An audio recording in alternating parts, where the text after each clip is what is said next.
Tomorrow Never Dies. Another James Bond. How many would there be there? 50? 100? Now you know that we already have about 15 notes here on our blog. The beginning of this one is spectacular. Indeed, maybe you should watch the first 5 minutes and then say goodbye, and tomorrow really dies. So we have this market for arms dealers, illegal ones, somewhere near the Soviet border. One would presume, considering what follows, that it is outside the border, because a missile sent targeting the former Soviet Union or Russia would mean severe retaliation and consequences. However, many people are there and they have all kinds of weapons. They have a decoder for launching missiles. Somebody with they've been looking for so many of the terrorists of the world, and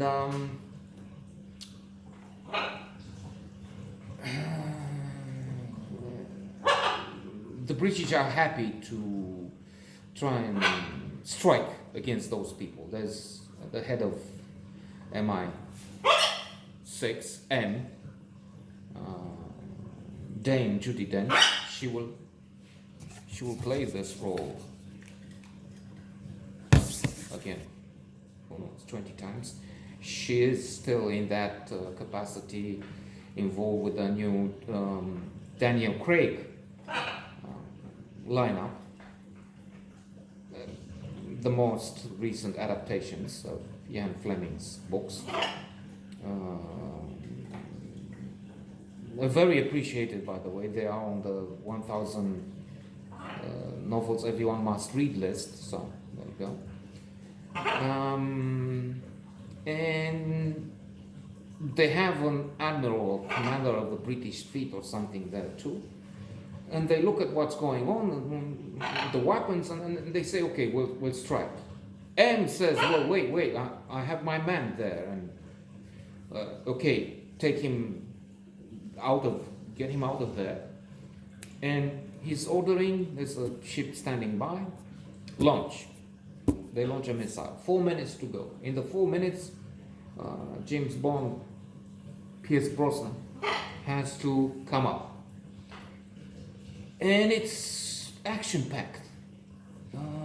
In 4 minutes, he's trying to get on a plane, he's shooting, kicking before the plane, kicking ass. And,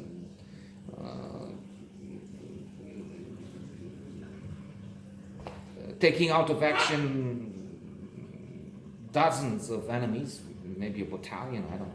It's not a battalion, I'm just exaggerating, but you see the point. They exaggerate in the movie, which is what they need to do. They have to raise the level because they have to bring something new in. So jumping up and down, across, through the air, through the asphalt and so on. Starts the plane. By the way, they discover in those 4 minutes, there's so much more that I forget. I don't have the capacity to take in, and never mind analyze what happened. But they discovered that there are nuclear weapons there. So with a missile on the way, that would be making Chernobyl, as one says, look like, I don't know, a knock on the table, compared to what will happen when they strike the target and the nuclear blowout is triggered. They try and send the missile back, to deactivate it from the ship, but it's already beyond the range. That's it. This is 1997, by the way. Movie is made, and then so the action is taking place somewhere sometime before. It's not science fiction, but still, with it's not James Bond in the period right after the war, as in the right after, well, a couple of decades after the Second World War, as in the previous adaptation, Sean Connery, Timothy Dalton then. So James Bond has to do something about it. It's taking the plane with these nuclear capacities, and in the last moment he's jumping through the blast, through a huge explosion. He's creating huge explosions on the ground too, because he's piloting the plane, he's doing all the things, he's kicking the pilot. Of course, that's something we've seen before. They do that. And using all the weapons of the plane, of this fighter plane, with machine guns and some small rocket propellers, whatnot. Besides, he has an enemy plane in front as he takes off. And then that enemy plane, once he escapes the missile, not in the last second, in the last millisecond, so to say, and in fact, the explosion is there, he's just going through the ball of fire again. So it's spectacular again, that's the whole movie there, but too much. And he's followed by the enemy plane, keeps shooting, and to make it all even more interesting, or I don't know, annoying, insulting intelligence, he's piloting the plane with his legs, keeping between his knees the direction with the stick for them, because the guy who was at the back, the co-pilot, whatever his name is, what they call him, has woken up from the initial dizziness, and he had been passed out, and now he starts strangling 007, who's going through mountains, through near mountains, through valleys, and with a plane, and he's just missing. You see what I mean? The rocks with this much millimeters, and all the way through, he's purchased by another who keeps missing. Can you believe that?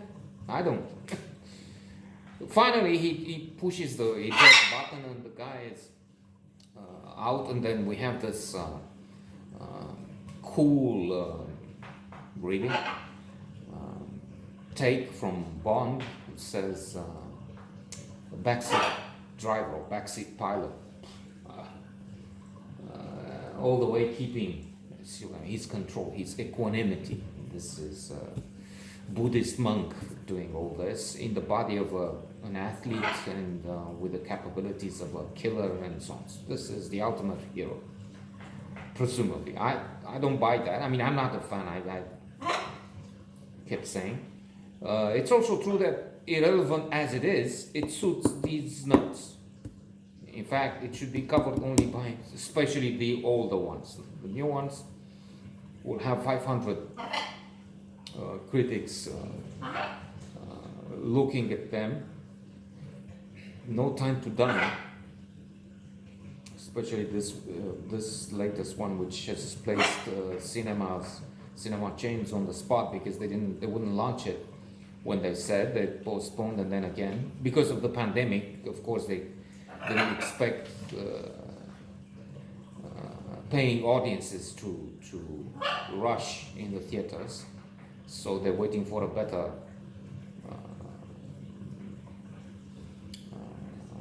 period so that they can recuperate some of the huge investments they made in it. So it's understandable, but it's also a complicated situation. But the old ones, I mean, that few people are watching, and few people should. Even if HBO promoted it, I mean, it was a bit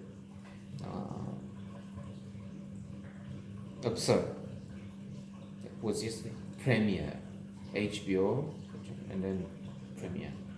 Right, it's for the first time on HBO, but it's ridiculous to emphasize that for a movie made in '97, and which is not really, I mean, it's not a classic. This is not Dr. Strangelove, and How I Learned to Stop Worrying and Love the Bomb. This is just a movie. I mean, it would go just as well on Cinemax, and it wouldn't be better than, I don't know, Kerosene, a Russian movie with little to no impact, which is better than. Yes, there's Jonathan Pryce in there, and there's the actress that we know from Young One. I don't remember her name. I'm sorry, but wonderful, fabulous. In Crouching Tiger, Hidden Dragon, probably the best known